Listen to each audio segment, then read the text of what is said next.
Hello नमस्कार मित्रों, आप सभी का आपके अपने चैनल जीपी इंस्पायर्ड में स्वागत है।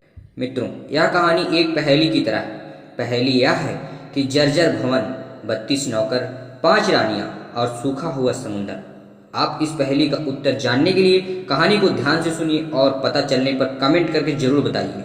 और सबसे पहले चैनल को सब्सक्राइब करके बेल आइकन प्रेस कर लीजिए। किसी राजमहल के द्वार पर एक साधु आया और द्वारपाल से बोला कि भीतर जाकर राजा से कहो कि उनका भाई आया है। द्वारपाल ने समझा कि शायद यह कोई दूर के रिश्ते में राजा का भाई होगा जो संन्यास लेकर साधुओं की तरह रह रहा है।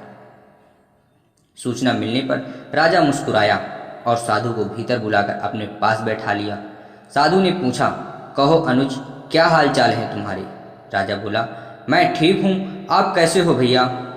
साधु ने कहा, जिस महल में मैं रहता था वह पुराना और जर्जर हो गया है, कभी भी टूटकर गिर सकता है। मेरे 32 नौकर थे, वह भी एक एक करके चले गए। 5 रानियां भी वृद्ध हो गई हैं और अब उनसे कोई काम नहीं होता।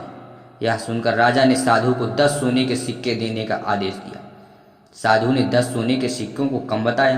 तब राजा ने कहा, इस बार राज्य में सूखा पड़ा है, आप इतने में ही संतोष कर लीजिए।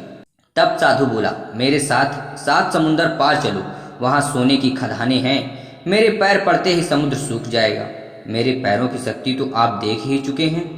अब राजा ने साधु को 100 सोने के सिक्के देने का आदेश दिया। मंत्रियों ने 100 सोने के सिक्के साधु को दिया और साधु वहां से चला गया। साधु के जाने के बाद मंत्रियों ने आश्चर्य से पूछा, क्षमा करिए राजन, लेकिन जहां तक हम जानते हैं आपका कोई बड़ा भाई नहीं, फिर आपने इस ठग को इतना इनाम क्यों दिया?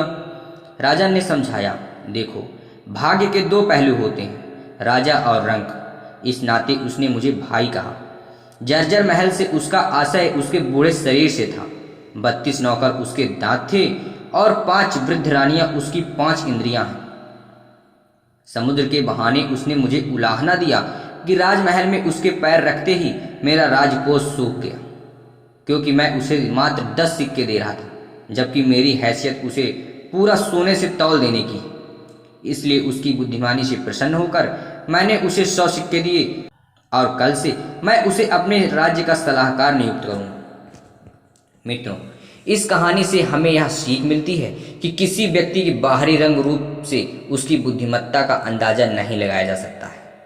हम किसी के बारे में सिर्फ इसलिए गलत विचार नहीं बना सकते कि उसने खराब कपड़े पहने हैं या वह देखने में अच्छा नहीं लग रहा है।